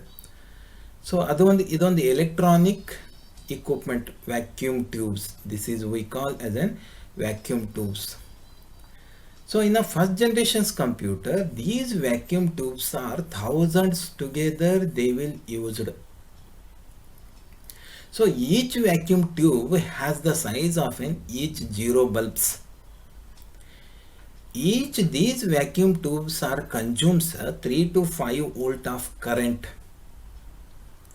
Okay, so you can imagine the thousands together of vacuum tubes are used like a size of zero bulbs. Means how much area it covers, how much current it consumes. You can imagine it. Okay, so ವಿದ್ಯಾರ್ಥಿಗಳೇ, ಇದು ಒಂದು vacuum tube ಅಂತಕ್ಕಂಥದ್ದು electronic ಉಪಕರಣ. ಇದನ್ನು ಉಪಯೋಗಿಸಿ ಮೊದಲನೇ generations ಕಂಪ್ಯೂಟರ್ಗಳಲ್ಲಿ ಇದನ್ನು ಉಪಯೋಗಿಸಿದ್ರು. ಮೊದಲನೇ ಜನರೇಷನ್ಸ್ ಕಂಪ್ಯೂಟರ್ಗಳಲ್ಲಿ ಇದನ್ನು ಎಷ್ಟು ಉಪಯೋಗಿಸಿದ್ರು ಅಂದರೆ 1000 ಗಟ್ಟಲೆ ಉಪಯೋಗಿಸಿದ್ರು. ಒಂದೊಂದು ವ್ಯಾಕ್ಯೂಮ್ ಟ್ಯೂಬ 3 ರಿಂದ 5 ವೋಲ್ಟ್ ಕರೆಂಟ್ ತಗೋತಾ ಇತ್ತು. ಒಂದೊಂದು ವ್ಯಾಕ್ಯೂಮ್ ಟ್ಯೂಬ ಒಂದು ಜೀರೋ ಬಲ್ಬ್ ಇದ್ದಷ್ಟಿತ್ತು. ಹೌದಾ? ಸೊ ಇದು ಇಷ್ಟೆಲ್ಲ ಉಪಯೋಗ ಮಾಡಿದ್ದಾರೆ ಅಂದರೆ ಎಷ್ಟು ಸ್ಥಳಾವಕಾಶ ಇದು ತಗೊಳ್ಬೋದು ಹೇಳ್ರಿ, ಎಷ್ಟು ಕರೆಂಟ್ ಇದು ತಗೊಳ್ಬೋದು. Okay, it is occupies the very large size means of an meters. Okay, so 40-60 ಅಂತ ಏನು ಜಾಗ ಅಂತೀವಲ್ಲ ಅಷ್ಟು ದೊಡ್ಡದು, ಅದಕ್ಕಿಂತ ದೊಡ್ಡದು ಏರಿಯಾನ ಇದು ತಗೋತಾ ಇತ್ತು. ಇದನ್ನು ಪ್ರಾರಂಭ ಮಾಡಿದ್ರೆ ಒಂದು ಸಣ್ಣದ ಫ್ಯಾಕ್ಟ್ರಿನೇ ಪ್ರಾರಂಭ ಮಾಡ್ದಂಗೆ ಆಗ್ತಿತ್ತು, ಕರೆಂಟ್ ಅಷ್ಟು ಬೇಕಾಗ್ತಿತ್ತು ಇದಕ್ಕೆ. So here they can use the input as a punched cards, paper tapes, and output was the obtained as a printout. Okay, so ಇಲ್ಲಿ ಏನು ಮಾಡಕತ್ತರು, ಪಂಚ್ಡ್ ಕಾರ್ಡ್ಸನ್ನು ಯೂಸ್ ಮಾಡಿದ್ರು. First generations computer solves the problems one problem one time, one at a time. ಒಂದೇ problem ಒಂದು ಸಲ ಅದು solve ಮಾಡ್ತಾ ಇತ್ತು. So American Aikens Howard Mark 1 was first major developed computing machine. So next is an ENIAC is developed by John W. McKeley and J. Presper Eckert. Okay, so they will develop the Americans. So they will use these vacuum tubes. Okay, so you can see how much it is a big size in front of you. I will show the picture of an first generation's computers. ENIAC, so its name is said ENIAC, its computer name, electrical numerical integrator and computer. 10 digits instead of binary ones like previous automated calculators computers. ENIAC was the first machine to use more than 2000 vacuum tubes. So here they will use the wires, 18,000 kilometers of an length of an wires. Okay, 167 square meters of an floor of an space they will use this computer purpose. Okay, you can imagine how much big this computer. This computer has a very much big, it consumes a very much power, it has a very expenditure. Okay, it is a very slow. Here it understand the only machine language, that is a 0101 like that. ಈ ಕಂಪ್ಯೂಟರ್ಗಳು ಹೇಗಿದ್ದು ಅಂದರೆ ಭಾಳ ದೊಡ್ಡ computer ಇದ್ದು, ಇಲ್ಲಿ ವಯರೇ use ಮಾಡಿದ್ರು 18,000 ಕಿಲೋಮೀಟರ್ದಷ್ಟು ಉದ್ದ ಇರ್ತಕ್ಕಂಥ ವಯರ್ಸ್, ಅಷ್ಟು ಉದ್ದದ ವಯರನ್ನು ಯೂಸ್ ಮಾಡಿದ್ರು. ಇದು ಹೇಗಿತ್ತು ಅಂದರೆ 167 ಸ್ಕ್ವಯರ್ ಮೀಟರ್ನಷ್ಟು ಅಷ್ಟು ಏರಿಯಾನ ತೆಗೆದುಕೊಳ್ತಾ ಇತ್ತು. ಸೊ ಈ ಮಷಿನ್ ಬಹಳಷ್ಟು ಏನು ಮಾಡ್ತಾ ಇತ್ತು ಅಂದರೆ ಶಾಖನ ಪ್ರೊಡ್ಯೂಸ್ ಮಾಡ್ತಿತ್ತು. It produces the very much of an heat. So then the little bit is developed in an ADVAC, electronic discrete variable automatic machine, was to be vast improvement upon the ENIAC. Macaulay and Eckert started working on it 2 years before ENIAC. So ENIACನೇ ಮತ್ತೆ develop ಮಾಡಿದ್ರು, ಅದನ್ನು ADVAC ಅಂತ ಮಾಡಿದ್ರು. So ADVACನಲ್ಲಿ on off ಸ್ವಿಚ್ಗಳನ್ನು ಉಪಯೋಗ ಮಾಡಲಿಕ್ಕೆ start ಮಾಡಿದ್ರು. ಅಲ್ಲಿ 01ಅನ್ನು ENIACನಲ್ಲಿ ಉಪಯೋಗ ಮಾಡ್ತಿದ್ರಲ್ಲ. ಸೊ ಈಗ ENIACನಲ್ಲಿ ದಶಮಾನ ಸಂಖ್ಯೆಗಳು, ಡೆಸಿಮಲ್ ನಂಬರ್ಸ್ಗಳನ್ನು ಉಪಯೋಗ ಮಾಡೋದಕ್ಕೆ ಪ್ರಾರಂಭಿಸ್ತು ಆ ಮಷೀನು ಅಂದರೆ ನಮ್ಮ ಭಾಷೆ ಕೆಲವೊಂದು ಅರ್ಥ ಮಾಡ್ಕೊಳ್ಳೋಕ್ಕೆ ಪ್ರಾರಂಭ ಆಯಿತು. ಇಲ್ಲಿ ADVACನಲ್ಲಿ. ಓಕೆ, ಸೊ ಈ ರೀತಿ ENIACಲಿಂದ ADVAC ಈ ರೀತಿ ಡೆವಲಪ್ ಆಯಿತು. ಮತ್ತೆ UNIVAC ಅಂತ ಡೆವಲಪ್ ಆಯಿತು, universal automatic computer. United States of America, this will be developed. Okay, like this, the first generation's computer, they will use the important electronic device is a vacuum tube. The first generation's computers are understand the only machine language. Okay, so see the concepts here is two very important points. Which electronic device they will use it in the first generation's vacuum tube? Which language they will use it? The machine level language. In a second generation's computer, already I have explained, in 1946 one invention is going. What the invention? Semiconductor and germanium is invented in the 1946. So those will be used for manufacturing electronic components. that is a diode, transistor, capacitors. Okay, so those will be made up of in semiconductor materials. Okay, ನಾನು ಹೇಳಿದ್ದೆ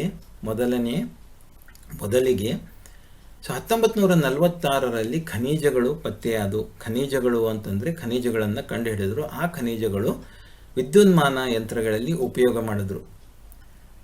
so ಆ ಖನಿಜನ ಯಾವುದಕ್ಕಾಗಿ ಈ ಟ್ರಾನ್ಸಿಸ್ಟರ್ಸು, ಕೆಪಾಸಿಟರ್ಸ್ಗಳು, ಡಯೋಡ್ಸ್ಗಳು ಅಂತೇನು electronic ಇದ್ದಾವಲ್ಲ, so ಅವನ್ನ ready ಮಾಡಲಿಕ್ಕೆ ಆ ಖನಿಜನ ಉಪಯೋಗ ಮಾಡಿದ್ರು. ಸೊ ಸೆಕೆಂಡ್ ಜನ್ರೇಷನ್ಸ್ನಲ್ಲಿ 1956ರಿಂದ 63ರಲ್ಲಿ ಇರ್ತಕ್ಕಂಥ ಈ ವರ್ಷಗಳಲ್ಲಿ ಬೆಳವಣಿಗೆ ಇರ್ತಕ್ಕಂಥ ಕಂಪ್ಯೂಟರ್ನಲ್ಲಿ ಇವು ಟ್ರಾನ್ಸಿಸ್ಟರ್ಸ್ಗಳನ್ನು ಉಪಯೋಗ ಮಾಡಿದ್ರು. 3 ಕಾಲಿಂದು ಟ್ರಾನ್ಸಿಸ್ಟರ್ಸ್ಗಳು. The second generation's years 1956 to 1963. So vacuum tubes, instead of using a vacuum tubes, they will replace the transistors. Transistor was a far superior to vacuum tube. It allowing the computer very smaller compared to vacuum tube, faster, economically, energy efficient and more reliable than the first generation computer. The transistors also generated considerable heat that sometimes causes the computer to malfunctioning, but it was a vast improvement over the vacuum tube. Second generation's computers used punched cards for input and printout for output. So punched ಕಾರ್ಡ್ಸ್ಗಳನ್ನು ಉಪಯೋಗ ಮಾಡಿದ್ರು ಇಲ್ಲಿನೂ ಕೂಡ, input ಮತ್ತು ಔಟ್ಪುಟ್ನಲ್ಲಿ. So ಯಾವುದು vacuum ಟ್ಯೂಬನ್ನು ಬಿಟ್ಟು ಅದರ ಬದಲಾಗಿ ಟ್ರಾನ್ಸಿಸ್ಟರ್ಸ್ಗಳನ್ನು ಉಪಯೋಗ ಮಾಡಿದ್ರು. ಟ್ರಾನ್ಸಿಸ್ಟರ್ಸ್ಗಳು ಬಹಳ ಸಣ್ಣವಿದ್ದು ಇವು. ಆವಾಗ ಏನಾಯಿತು, ಕಂಪ್ಯೂಟರ್ನ ಗಾತ್ರ ಏನಾಗ್ಬಿಡ್ತು, ಸಣ್ಣದಾಗ್ಬಿಡ್ತು. ಇದು ಟ್ರಾನ್ಸಿಸ್ಟರ್ಸ್ಗಳು ಕಂಪೇರ್ ಟು ವ್ಯಾಕ್ಯೂಮ್ ಟ್ಯೂಬ್ಗೆ ಕಂಪೇರ್ ಮಾಡ್ರಿ ಇವು ಫಾಸ್ಟಾಗಿ ಕೆಲಸ ಮಾಡಲಿಕ್ಕೆ ಪ್ರಾರಂಭ ಮಾಡೋದು. ಹೌದಾ?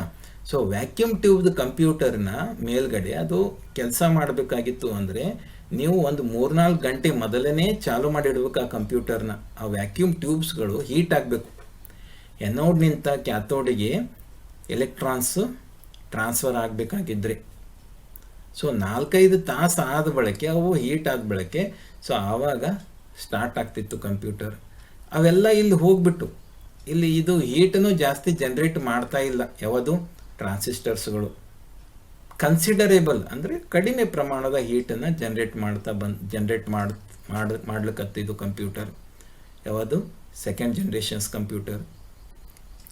ಸೆಕೆಂಡ್ ಜನ್ರೇಷನ್ಸ್ ಕಂಪ್ಯೂಟರ್ಸ್ಗಳು ಏನು ಮಾಡೋದು, ಅಸೆಂಬ್ಲಿ ಲ್ಯಾಂಗ್ವೇಜನ್ನು ತಿಳ್ಕೊಳ್ಳೋಕ್ಕೆ ಪ್ರಾರಂಭ ಆಯಿತು. ಇಲ್ಲಿ ಟ್ರಾನ್ಸ್ಲೇಟರ್ಸ್ ಒಂದು ಮಧ್ಯವಾಗಿ ಇರ್ತಕ್ಕಂಥದ್ದು ನಮ್ಮ ಮಧ್ಯೆ ಮತ್ತು ಕಂಪ್ಯೂಟರಿನ ಮಧ್ಯೆ. ಸೊ ನಾನು ಯಾವಾಗಲೂ ಹೇಳ್ತೀನಿ, ಡೆಫಿನೇಷನ್ ಆಫ್ ಕಂಪ್ಯೂಟರ್ಸು ಹೇಳುತ್ತೆ, computers are made up of electronic device. Electronic devices are understand only current. Current ಅಂದರೆ 0-1 ಅಷ್ಟೇ ಅಂಡರ್ಸ್ಟ್ಯಾಂಡ್ ಆಗ್ತಾವ ಕಂಪ್ಯೂಟರ್ಗೆ, ಅದನ್ನು ಬಿಟ್ಟು ಯಾವುದೇ ಅಂಡರ್ಸ್ಟ್ಯಾಂಡ್ ಆಗಂಗಿಲ್ಲ. ಈಗಿನ ಕಂಪ್ಯೂಟರ್ನು ಕೂಡ ಅಲ್ಲಿ ಮಧ್ಯದಲ್ಲಿ ಏನಿದಾವೆ ಅಂದರೆ ಸಾಫ್ಟ್ವೇರ್ಸ್ಗಳಿದ್ದಾವೆ. ಸೊ ಆ ಸಾಫ್ಟ್ವೇರ್ಸ್ಗಳು ಇಲ್ಲಿ ಡೆವಲಪ್ ಆದವು. ಹೈ ಲೆವೆಲ್ ಲ್ಯಾಂಗ್ವೇಜ್ ಅಂದರೆ ನಮ್ಮ ಭಾಷೆ. ಎಡಿಷನ್ ಮಾಡಬೇಕಾಗಿತ್ತು ಅಂದರೆ ADD ಆ್ಯಡ್ ಅಂತ ಬರೆದ್ರೆ ಇದು ಎಡಿಷನ್ ಮಾಡಬೇಕಾಗ್ಯದ ಮುಂದೆ ಅಂತ ಅನ್ನೋದು ಆ ಕಂಪ್ಯೂಟರ್ಗಳು ತಿಳ್ಕೊಳ್ಳೋಕ್ಕೆ ಪ್ರಾರಂಭ ಮಾಡೋದು. ಅದಕ್ಕೆ ಮಧ್ಯದಲ್ಲಿ ಇರ್ತಕ್ಕಂಥ ಟ್ರಾನ್ಸ್ಲೇಟರ್ ಅಂತ ಅನ್ನೋದು ಒಂದು ಸಾಫ್ಟ್ವೇರನ್ನು ಇಲ್ಲಿ ಡೆವಲಪ್ ಆಯಿತು. ಆ ಟ್ರಾನ್ಸ್ಲೇಟರ್ಸ್ಗಳು ಯಾವುವು ಅಂತಂದರೆ ಮಾಜಮ್ ಅಂತೀವಿ ನಾವು. ಇದು ಟರ್ಬೋ ಅಸೆಂಬ್ಲರ್, ಮ್ಯಾಕ್ರೋ ಅಸೆಂಬ್ಲರ್. ಇದನ್ನು ನೀವು ಇಂಜಿನಿಯರಿಂಗ್ ಹೋದರೆ ತಿಳ್ಕೊಳ್ತೀರಿ. ಇಂಜಿನಿಯರಿಂಗಿನ ಹಾರ್ಡ್ವೇರ್ ಸಾಫ್ಟ್ವೇರ್ನಲ್ಲಿ ನೀವು ಹೋದ್ರಿ ಅಂತಂದರೆ ಅಲ್ಲಿ ನಿಮಗೆ ಇದೆಲ್ಲ ಕಾನ್ಸೆಪ್ಟ್ ಗೊತ್ತಾಗುತ್ತೆ. So here is a programming concept is developed. Computers are some more understand the our language. Okay, so ಕಂಪ್ಯೂಟರ್ಸ್ಗಳು ನಮ್ಮ ಭಾಷೆನ ಅರ್ಥ ಮಾಡ್ಕೊಳ್ಳೋಕತ್ತು. ಇಲ್ಲಿ ಪ್ರೋಗ್ರಾಮಿಂಗ್ ಲ್ಯಾಂಗ್ವೇಜಸ್ಗಳು ಕೆಲವೊಂದು ಡೆವಲಪ್ ಆದವು. ಕೋಬಾಲ್ ಮತ್ತು ಫೋಟ್ರಾನ್ ಅಂತಂದು. ಕೋಬಾಲ್ ಮತ್ತು ಫೋಟ್ರಾನ್ಸು ಓಲ್ಡ್ ವರ್ಷನ್ಸ್ಗಳನ್ನು ಇಲ್ಲಿ ಯೂಸ್ ಮಾಡ್ತಾ ಇದ್ರು. ಈ ಕಂಪ್ಯೂಟರ್ಸು ನಲ್ಲಿ ಮೆಮೊರೀಸು ಕೂಡ ಇತ್ತು. ಯಾವುದು? Magnetic drum. ದೆನ್ ಕೋರ್ ಟೆಕ್ನಾಲಜಿಲಿಂತ ಮೆಮೊರೀಸ್ಗಳನ್ನು ಮಾಡಿದರು. ಓಕೆ, ಸೊ ಈ ಕಂಪ್ಯೂಟರ್ನಲ್ಲಿ ಮುಖ್ಯವಾಗಿ ಮೊದಲನೇ ಕಂಪ್ಯೂಟರ್ನ ನಾವು ಹೊಂದಾಣಿಕೆ ಮಾಡಿ ನೋಡಿದಾಗ ಈ ಕಂಪ್ಯೂಟರ್ನಲ್ಲಿ ಬಹಳಷ್ಟು ಸೈಜ್ ಕಡಿಮೆ ಆಯಿತು, ಕಡಿಮೆ ಖರ್ಚು ಹೊಂಟಿತು, ಕರೆಂಟ್ ಕಡಿಮೆ ತಗೊಳಕತ್ತು. So instead of using a vacuum tube, using here is a transistors. ಅಲ್ಲಿ ವ್ಯಾಕ್ಯೂಮ್ ಟ್ಯೂಬನ್ನು ಯೂಸ್ ಮಾಡಿದ್ರು, ಇಲ್ಲಿ ಟ್ರಾನ್ಸಿಸ್ಟರ್ಸ್ಗಳು ಯೂಸ್ ಮಾಡಿದ್ರು. Okay, this is the important concept. Second generations will be used the transistors. Okay, in the third generations, again the computer size is very smaller in the third generations. So third generations computers, now today's computers looks like same. In the 1964 to 1971, in these years, whatever the developments of an developed in the computers, that will be considered as a third generations of computers. In the third generations of computers, instead of using a transistor, they are replaced by the IC, integrated circuits. So transistors are arranged in a matrix form and flushed into in a single chip. That chip we call as the integrated circuits, IC. Okay, so ಎರಡನೇ generations ಮತ್ತು ಮೂರನೇ generations ಮತ್ತೆ ನಾವು ನೋಡಿದಾಗ ಮೂರನೇ ಜನ್ರೇಷನ್ನಲ್ಲಿ ಕಂಪ್ಯೂಟರ್ಗಳು ಸಣ್ಣ ಆದ ಗಾತ್ರಗಳನ್ನು. ಸೊ ಮೂರನೇ ಜನ್ರೇಷನ್ಸ್ ಕಂಪ್ಯೂಟರ್ನಲ್ಲಿ ಗಾತ್ರ ಸಣ್ಣದಾಯ್ತಂದರೆ ಎಲೆಕ್ಟ್ರಾನಿಕ್ ಡಿವೈಸ್ ಟ್ರಾನ್ಸಿಸ್ಟರ್ಸ್ ಬದಲಾಗಿ ಥೌಸಂಡ್ಸ್ ಟುಗೆದರ್ ಟ್ರಾನ್ಸಿಸ್ಟರ್ಸ್ ಯೂಸ್ ಮಾಡೋದ್ರ ಬದಲಾಗಿ ಒಂದು 100ರಲ್ಲಿ ICಗಳನ್ನು, ಇಂಟಿಗ್ರೇಟ್ ಸರ್ಕ್ಯೂಟ್ಸ್ಗಳನ್ನು ಉಪಯೋಗ ಮಾಡಿದ್ರೆ ಸಾಕು. ನಿಮ್ಮ ಮುಂದುಗಡೆಗೆ ಆ ಚಿತ್ರನ ನಾನು ಪ್ರಸ್ತುತಪಡಿಸ್ತಾ ಇದ್ದೀನಿ. IC ಅಂದರೆ ಹೇಗಿರುತ್ತೆ ಅಂತನ್ನೋದು. ಇಂಥ ಒಂದು 50-60 ಉಪಯೋಗ ಮಾಡಿದ್ರೆ ಸಾಕು ಕಂಪ್ಯೂಟರ್ನಲ್ಲಿ. ಅಂದರೆ ಮತ್ತೇನಾಯಿತು, ಸೆಕೆಂಡ್ ಜನ್ರೇಷನ್ಸ್ ಕಂಪ್ಯೂಟರ್ಗಿಂತ ಥರ್ಡ್ ಜನ್ರೇಷನ್ಸ್ ಕಂಪ್ಯೂಟರ್ನಲ್ಲಿ ಕಂಪ್ಯೂಟರ್ ಗಾತ್ರ ಸಣ್ಣದಾಯಿತು. ಇವು ICಗಳು ಯಾವ ರೀತಿ ಮಾಡ್ತಾರೆ ಅಂತಂದರೆ, ಟ್ರಾನ್ಸಿಸ್ಟರ್ಸ್ಗಳು ಮಾತೃಕೆ ಯಾವ ರೀತಿ ಇರುತ್ತಲ್ಲ ಮಾತೃಕೆ, ಆ ರೀತಿ ಟ್ರಾನ್ಸಿಸ್ಟರ್ಸ್ಗಳನ್ನು ಹೊಂದಾಣಿಕೆ ಮಾಡಿ ಒಂದು ಸಿಂಗಲ್ ಚಿಪ್ನಲ್ಲಿ ಅರೇಂಜ್ ಮಾಡಿರ್ತಾರೆ ಅವನ್ನ. So in the third generations the keyboard and monitor concept is used for output purpose. Again they will used punched cards. Okay, keyboard ಮತ್ತು ಮಾನಿಟರ್ ಅಂತ ಬಂತು ಇಲ್ಲಿ ಥರ್ಡ್ ಜನ್ರೇಷನ್ಸ್ನಲ್ಲಿ. ಥರ್ಡ್ ಜನ್ರೇಷನ್ಸ್ನಲ್ಲಿ ಆಪರೇಟಿಂಗ್ ಸಿಸ್ಟಮ್ ಅಂತ ಕಾನ್ಸೆಪ್ಟ್ ಡೆವಲಪ್ ಆಯಿತು. Third ಜನ್ರೇಷನ್ಸ್ನಲ್ಲಿ ಏನು ಬಂದು, ಟ್ರಾನ್ಸ್ಲೇಟರ್ಸ್ಗಳು ಬಂದು, compiler ಮತ್ತು ಇಂಟರ್ಪ್ರೆಟರ್ ಅಂತ ನಾವು. ಥರ್ಡ್ ಜನ್ರೇಷನ್ಸ್ನಲ್ಲಿ IC ಅಲ್ಲದೆ ಮತ್ತು large scale integration, very large scale ಇಂಟಿಗ್ರೇಷನ್ನು ಡೆವಲಪ್ ಆಯಿತು. ಅಂದರೆ ಇವೆಲ್ಲ ICಗಳು ಒಂದು 10 ICಗಳು ಕೂಡಿ ಒಂದು ಮತ್ತೆ ಚಿಪ್ ಆಗುತ್ತೆ. ಆ ಚಿಪ್ ಏನು ಮಾಡುತ್ತೆ, ಇವು 10 ICಕ್ಕಿಂತ ಅದು ಸಣ್ಣದಿರುತ್ತೆ. ಅಂದರೆ ಕಂಪ್ಯೂಟರ್ಗಳು ಏನಾಲ್ಕತ್ತು ಮತ್ತೆ ಸಣ್ಣ ಅದು. Okay, so here the concept of N networking is developed. Networking ಅಂತ ಕಾನ್ಸೆಪ್ಟ್ ಡೆವಲಪ್ ಆಯಿತು. ಕಂಪ್ಯೂಟರ್ಗಳು ಒಂದಕ್ಕೊಂದು ಇನ್ಫಾರ್ಮೇಷನ್ ಎಕ್ಸ್ಚೇಂಜ್ ಮಾಡ್ಕೊಳ್ಳೋಕ್ಕೆ ಪ್ರಾರಂಭ ಮಾಡೋದು ಮೂರನೇ ಜನ್ರೇಷನ್ಸ್ನಲ್ಲಿ. ಮತ್ತು ಈಗ ನಾಲ್ಕನೇ ಜನ್ರೇಷನ್ ಯಾವ ಜನ್ರೇಷನ್ನು ಅಂತೀರಾ? ಸೊ ನಾವು ಉಪಯೋಗ ಮಾಡ್ತಕ್ಕಂಥದ್ದು ನಾಲ್ಕನೇ ಜನ್ರೇಷನ್ಸ್ ಕಂಪ್ಯೂಟರ್. 1971, 72, 73 ನಂತರ ಏನು ಬೆಳವಣಿಗೆ ಹೊಂದುತ್ತಲ್ಲ, ಸೊ ಆ ಎಲ್ಲ ಕಂಪ್ಯೂಟರ್ಗಳನ್ನು ನಾವು ಇವತ್ತು ಉಪಯೋಗ ಮಾಡ್ತಾ ಇದ್ದೀವಿ. ಕೋರ್ ಟೆಕ್ನಾಲಜಿ ಇವತ್ತು ಉಪಯೋಗ ಮಾಡ್ತಾ ಇದ್ದೀವಿ.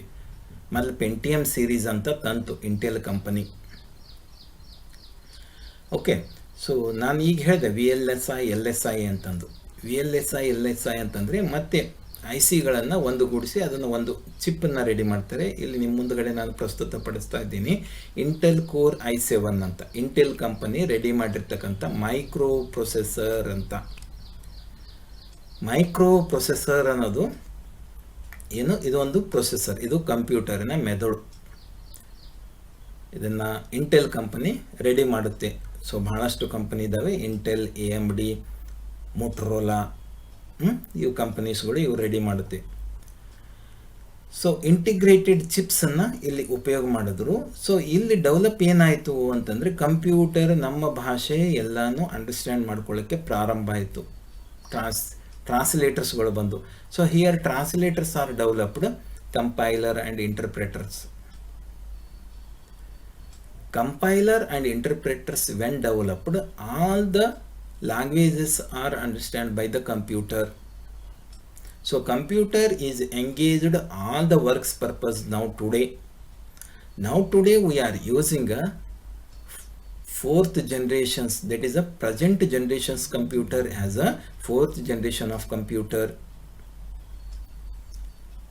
Okay, so the concept of an internet is a fully developed in a fourth generations. Okay, so these are very much will be developed in a fourth generations computer. Computer size is very small. Okay, so fifth generations computer present and beyond, yet to come these computers, ಮುಂದೆ ಬರಬೇಕು ಇವನ್ನ ಈ ಕಂಪ್ಯೂಟರ್ಸ್ಗಳು. So fifth generations computers we call as an robotics. Okay, so ನಾನು ಇಲ್ಲಿ 5ನೇ generations computer ಅಂದರೆ ಮುಂದೆ ಬರಬೇಕಾಗಿರ್ತಕ್ಕಂಥವು ಈಗ ಕೆಲವೊಂದು ಇರ್ತಕ್ಕಂಥವನ್ನ ರೋಬೋಟಿಕ್ಸ್ ಟೆಕ್ನಾಲಜಿನ ನಾವು ಇಲ್ಲಿ ಉಪಯೋಗ ಮಾಡ್ತೀವಿ. ರೋಬೋಟಿಕ್ಸ್ ಅಂತಂದರೆ ಮನುಷ್ಯನ ಮೆದುಳು ಯಾವ ರೀತಿ ಇದೆ ಅದೇ ರೀತಿ ಕೆಲವೊಂದು ಭಾಗಗಳು ಬಂದಿದ್ದಾವೆ. 5ನೇ ಜನರೇಷನ್ಸ್ ಕಂಪ್ಯೂಟರ್ದು ಕೆಲವೊಂದು ಭಾಗಗಳು ಬಂದಿದ್ದಾವೆ ತನ್ನಷ್ಟಕ್ಕೆ ತಾನೇ ಕೆಲಸ ಮಾಡ್ತಕ್ಕಂಥವು. ಯಾವುದಂತ ಹೇಳ್ತೀರಾ? ಸೊ ನಿಮ್ಮ ಸ್ಮಾರ್ಟ್ ಫೋನ್ನಲ್ಲಿ ಥಂಬ್ ರೀಡರ್ ಇದೆ ನೋಡಿ. ಸೊ ನಿಮ್ದಷ್ಟೇ ಥಂಬ್ ಬಿಟ್ಟಾಗ ಅದು ಓಪನ್ ಆಗುತ್ತೆ, lock. Okay, so that machine is understand the your thumb only. Okay, that we call as an pattern recognisation. Okay, now today we'll see the some softwares. You will speak the in English or Kannada, that will be typed in a text. ಅದನ್ನು ಟೆಕ್ಸ್ಟ್ನಲ್ಲೇ type ಆಗ್ತದೆ.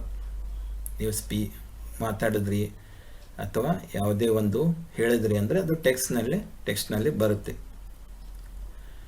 So this artificially intelligence is used the COD and police departments now today. All the inventions work purpose now today 5th generations computers are engaged. Okay, so ಇವತ್ತು 5th generation computer ಇತ್ತು ಅಂತಂದರೆ ನಾವು ಏನು ಮಾಡ್ತಿದ್ದೆವು, class ರೂಮ್ನಲ್ಲಿ teacher ಬಂದು ಪಾಠ ಹೇಳಿ ಹೋಗ್ತಿದ್ದಿಲ್ಲ, ಕಂಪ್ಯೂಟರ್ ಬಂದು ಪಾಠ ಹೇಳಿ ಹೋಗ್ತಿತ್ತು. ಅಂದರೆ ಮನುಷ್ಯ ಯಾವ ರೀತಿ ತನ್ನ ಮೆದುಳನ್ನು ಡೆವಲಪ್ ಆಗಿದೆಯಲ್ಲ ಅದೇ ರೀತಿ ಡೆವಲಪ್ ಮಾಡಬೇಕು ಅಂತ ಹೊರಟಿದ್ದಾನೆ ಮನುಷ್ಯ. ಇದು ಡೆವಲಪ್ ಆದರೆ ಜಗತ್ತು ಹೇಗಿರ್ಬೋದು, ಯಾರು ಏನೂ ಕೆಲಸ ಮಾಡೋದು ಅವಶ್ಯಕತೆ ಇಲ್ಲ, ಎಲ್ಲ ಕಂಪ್ಯೂಟರ್ಸ್ಗಳೇ ಮಾಡುತ್ತವೆ. ಕೆಲವೊಂದನ್ನು ನಾವು ಈಗ ಉಪಯೋಗ ಮಾಡ್ತಾ ಇದ್ದೀವಿ, ಅಂದರೆ ಅದಕ್ಕೆ ಎಷ್ಟು ಸ್ವಲ್ಪ ಇನ್ಸ್ಟ್ರಕ್ಷನ್ ಕೊಟ್ಟಿರ್ತೀವಲ್ಲ ಅದಷ್ಟೇ ಮಾಡುತ್ತೆ ಅದು ಕೆಲಸ. ಹೌದಾ? ನಾನು ಹೇಳಿದೆ ಥಂಬ್ ರಿಕಗ್ನೈಸೇಷನ್, ಅದಷ್ಟೇ ಅದಕ್ಕೆ ಕೆಲಸ ಕೊಟ್ಟಿದೆ, ಅದಷ್ಟೇ ಮಾಡುತ್ತೆ ಅದು.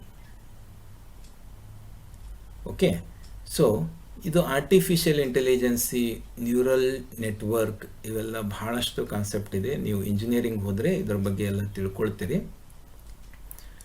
ರೋಬೋಟಿಕ್ಸ್, ಸಪೋಸ್ ನೀವು IIT JEE ಮಾಡಿದ್ರಿ ಅಂತಂದರೆ ಎಲ್ಲ ಈ ರೀತಿ ಟೆಕ್ನಾಲಜಿನಲ್ಲಿ ನೀವು ಡೆವಲಪ್ ಆಗ್ಬೋದು, ನೀವು ಸೈಂಟಿಸ್ಟೇ ಆಗ್ಬೋದು. ಸೊ ಒಂದು ಡಾಕ್ಟ್ರಿಗಿಂತ ದೊಡ್ಡದಾಗಿರ್ತಕ್ಕಂಥ ಹುದ್ದೆ ಅದು ಇಂಜಿನಿಯರಿಂಗ್. ಅಲ್ಲೆಲ್ಲ ನೀವು ಮುಗಿಸ್ಕೊಂಡ್ರಿ ಅಂದರೆ ಅಲ್ಲಿಂದ ಬರ್ತಕ್ಕಂಥವ್ರು ಎಲ್ಲ ವಿಜ್ಞಾನಿಗಳೇ. ಸೊ ಆ ಲೆವೆಲ್ನಲ್ಲಿ ನೀವು PUCನ ಓದಿ ಅದನ್ನು ಪಡ್ಕೊಳ್ರಿ ಅಂತ ಅನ್ನೋದು ವಿಚಾರ. So 5th generations computers now we are not using, we are using 4th generations computers. ಅದರ ಬಿಡಿ ಪಾರ್ಟ್ಗಳನ್ನು, ಕೆಲವೊಂದು ಪಾರ್ಟ್ಗಳನ್ನು ನಾವು ಉಪಯೋಗ ಮಾಡ್ತಾ ಇದ್ದೀವಿ. ನಾವು ಇವತ್ತು ಉಪಯೋಗ ಮಾಡ್ತಕ್ಕಂಥದ್ದು 4th generations ಕಂಪ್ಯೂಟರ್ಸೇ. ಸೊ ಆತ್ಮೀಯ ವಿದ್ಯಾರ್ಥಿಗಳೇ, ಇಂದಿನ ಈ ವಿಡಿಯೋ ಸೆಷನ್ನಲ್ಲಿ ನಾವು ಕಂಪ್ಯೂಟರ್ ಯಾವ ರೀತಿ ಬೆಳವಣಿಗೆ ಹೊಂದಿತು, ಕಂಪ್ಯೂಟರಿನ ಇತಿಹಾಸ, how the computers now today the last 2005 years BC, now today, how it developed, that we will discuss in this session. Okay, in the next session we will discuss the other part of in this chapter. We will close this session here. Okay, thank you.